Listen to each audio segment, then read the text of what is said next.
విజయనగరం జిల్లాలో ఉన్న చంపావతి నది ఉధృతంగా ప్రవహిస్తుంది. ఆంధ్ర రిజర్వాయర్ గేట్లెత్తడంతో ఒక్కసారిగా ఉధృతి పెరిగింది. దీంతో నెల్లిమర్ల వద్ద నది పొంగి పొర్లుతుంది. ఇక అదే అంశానికి సంబంధించిన పూర్తి సమాచారాన్ని మా ప్రతినిధి శివశంకర్ అందిస్తారు.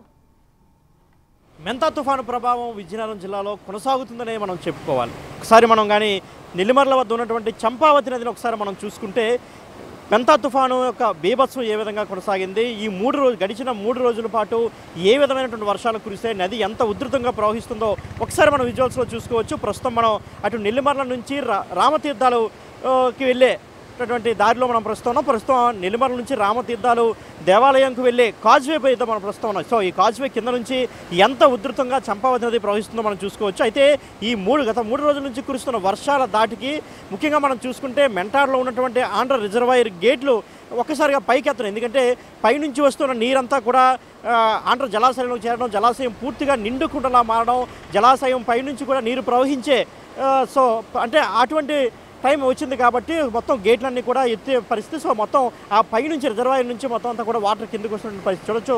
ఎంత ఉధృతంగా ఈ యొక్క చంపావతి నది ప్రవహిస్తుందో ఒకసారి చూసుకోవచ్చు. అంటే గత కొన్ని సంవత్సరాలుగా ఇటువంటి ఉధృతి మాత్రం ఇక్కడ లేదని చెప్పుకోవచ్చు. అందుకే ఇక్కడ కేవలం ఒక బ్రిడ్జ్ లాంటిది కాకుండా కాజ్వే మాత్రమే నిర్మించారు, ఎందుకంటే ఎప్పుడు కూడా అంత ఉధృతి ఇక్కడ ఎక్కువ ఉండదు. సో ప్రస్తుతం మన యొక్క ఈ ఉధృతిని మనం చూసుకోవచ్చు. అంటే గత కొన్నేళ్ల క్రితం బహుశా వచ్చిందేమో. సో మళ్ళీ ఈ కాజ్వే దగ్గర ఇంత ఉధృతి రావడం మళ్ళీ ఇది మనం ప్రస్తుతం చూడొచ్చు. ఒకసారి మనం చూసుకోవచ్చు ఆ చివరి నుంచి, అంటే ఇది అటు మెంటాల్లో ఉన్నటువంటి ఆంధ్ర రిజర్వాయర్ ఏది ఉందో అక్కడి నుంచి, ఆ తర్వాత గజపతినగరం నియోజకవర్గం కావచ్చు, తర్వాత నెల్లిమర్ల నియోజకవర్గం. సో ఈ 3 నియోజకవర్గాల్లో ఇది చాలా ఎక్కువగా ప్రవహిస్తుంది. మొత్తం ఇక్కడి నుంచి అటు పూసపాటిరేగ మండలం దగ్గర మనకి సముద్రంలో కలుస్తుంది. సో అక్కడ తీర ప్రాంతంలో ఇది మొత్తం ఈ వాటర్ అంతా వెళ్ళి అక్కడ సముద్ర తీరంలో సో కలిసే అవకాశం అనేది ఉంది. సో మొత్తం మనం చూసుకుంటే చాలా అంటే ప్రస్తుతానికి మొత్తం ఇక్కడ సిచ్యువేషన్ అంతా కూడా కొంత భయంకరంగా ఉంది. ఇంతవరకు కూడా వర్షం కురిసింది, అంటే వాతావరణం కూడా క్షణక్షణం మారుతున్నటువంటి పరిస్థితి. అంటే ప్రతి 5-10 నిమిషాలకు కూడా మారుతూ ఉంది. ఇంతవరకు కూడా వర్షం పడింది, ఆ తర్వాత కాసేపు ఎండ కాసింది, ఇప్పుడు మళ్ళీ వాతావరణం కూల్ అయ్యే పరిస్థితి. అక్కడక్కడ ఒకసారి గాళ్ళు కూడా మనం చూసుకోవచ్చు ఏ విధంగా వీస్తున్నాయి. అంటే తుఫాను ప్రభావం, అంటే తుఫాను రాత్రి తీరం దాటినప్పుడు కూడా తుఫాను ప్రభావం ఇంకా ఉందని చెప్పుకోవచ్చు.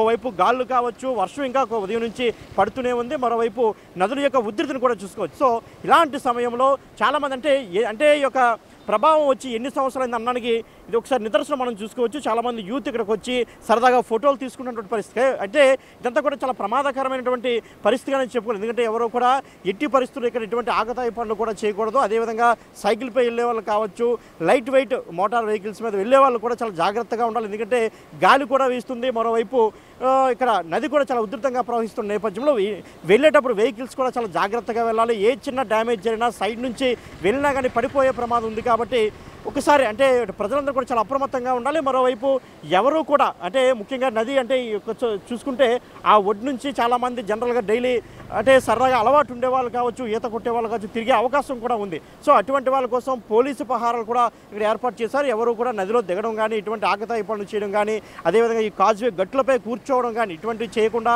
అటు పోలీసు పహారా కూడా ప్రభుత్వం ఏర్పాటు చేసింది. సో ప్రతి ఒక్కరూ అంటే అటు ప్రభుత్వం నుంచి వస్తున్నటువంటి అధికారుల నుంచి వస్తున్నటువంటి సూచనలు పాటిస్తూనే జాగ్రత్తగా ఉంటే ఎటువంటి ప్రమాదం ఉండదు. కానీ ముఖ్యంగా నదులు ఉధృతంగా ప్రవహించేటప్పుడు కాజ్వేలపై కావచ్చు, బ్రిడ్జ్లపై కావచ్చు, ప్రజలందరూ కూడా జాగ్రత్తగా ఉండాలని బిగ్ టీవీ తరఫున కూడా సూచిస్తున్నాం.